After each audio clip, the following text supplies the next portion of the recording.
Hey friends, it's Laura with Laura B Floss Tube. Welcome or welcome back. I'm so glad you joined me today. As you can see, this is definitely a day in the craft room and not a day where I was planning on filming. Otherwise, my makeup would totally be done, but whatever. So we are going to work on our Be Happy quilt sew along. We're going to wrap this up with our borders today, and I have my top and bottom and my side borders all cut. I decided to go with white background with pink circles for my inner border. Of course, I have that gorgeous honeycomb border to attach, and then I have a really pretty floral for my outer border.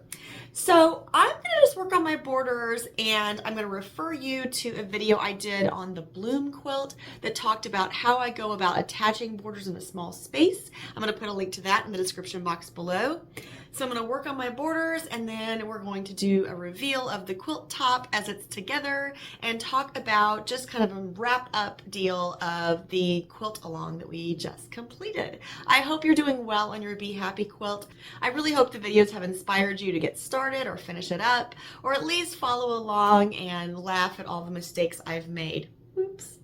All right, so with all of that, we're going to just head onto the sewing machine and get some borders sewn on.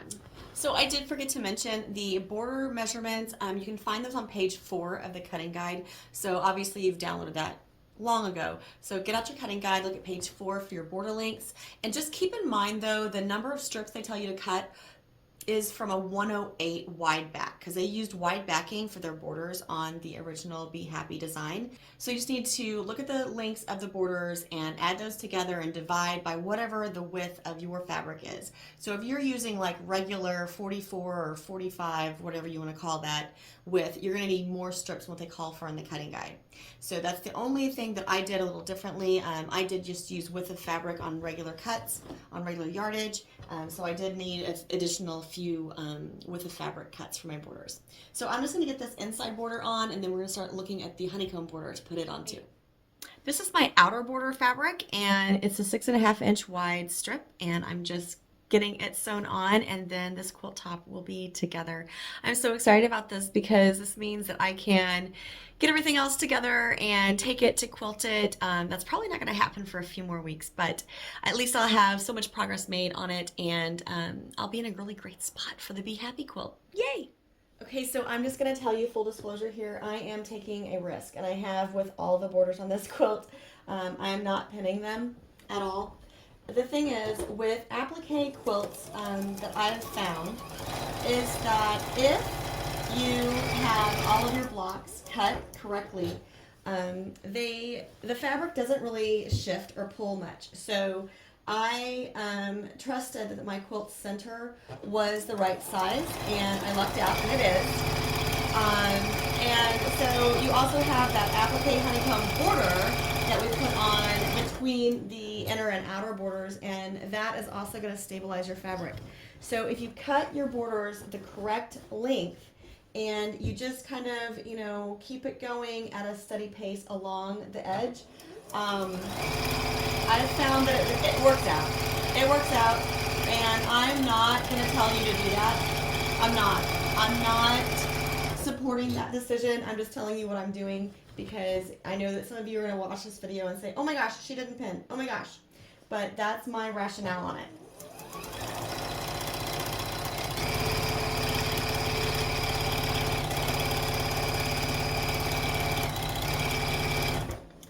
I would also say that it's one of the reasons I love my Juki is because it actually has a box feed system, and it evenly disperses the fabric on the top and the bottom because of that box feed. So there are many things that I don't pin, and it's because I don't need to worry about it as much because of that box feed technology on my Juki.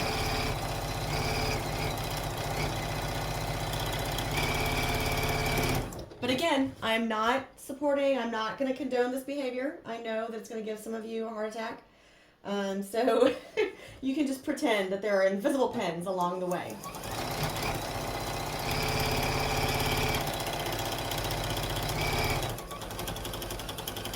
But I can tell you that I reached the other side and it lined up perfectly. And again, it's because, I trust my Juki. I don't know, I can't speak highly enough of it. I have had such good luck with this machine, and such great results with anything that I've ever tried to sew, and not just quilting, but I sew all kinds of stuff. I do apparel. I do. Oh my goodness! Earlier today, I was sewing a lining onto shears for a friend, and I also cut out a bunch of stuff for a t-shirt quilt. So I'm just totally sold, and I'm a believer that Juki just knows what they're doing.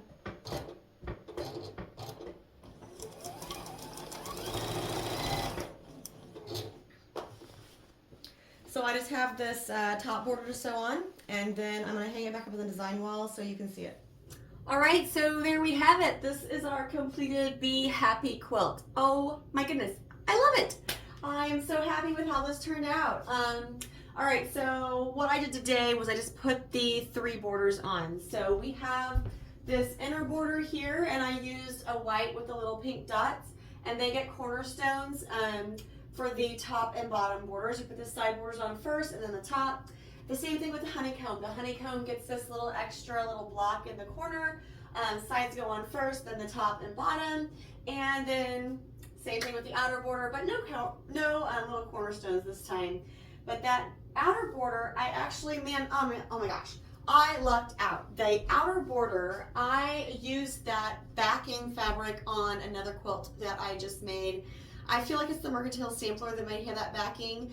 And I had a couple scraps left over. 2 of them were long enough for the top and bottom. 2 of them were long enough for the sides. So I just like cut them and sewed them on. There's no seams in that outer border, which makes me very happy for some reason. So yeah, I am really excited to have the Be Happy quilt finished. I hope that you've been making great progress on your Be Happy quilt as well. If not, hey, go back and watch all the videos that I've done for this series and just hopefully pick up some tips and tricks along the way. Just see a different perspective on techniques and a different way to put these things together. Don't forget about that turn-all tool for that daisies and some of those long shapes that we had to deal with for this quilt and other quilts that you may have in your craft room that are in the UFO pile or on the to-do list. So that's a great tool to have at your disposal. Yeah, so I definitely have several modifications in this quilt top. I did not do all that hand embroidery. I do have some buttons that I'll sew on after it's quilted, but for right now, my quilt top is together and my Be Happy quilt is completed as it's gonna get until it's quilted. So thank you so much for joining me for this series. I really appreciate your support and enthusiasm. It's been so fun listening to your comments and your suggestions on all of the videos and on Instagram. If you haven't shared your photos on Instagram and you're there, please feel free to do that. My Instagram handle is Lori B Flosstube. It's in the description box down below too.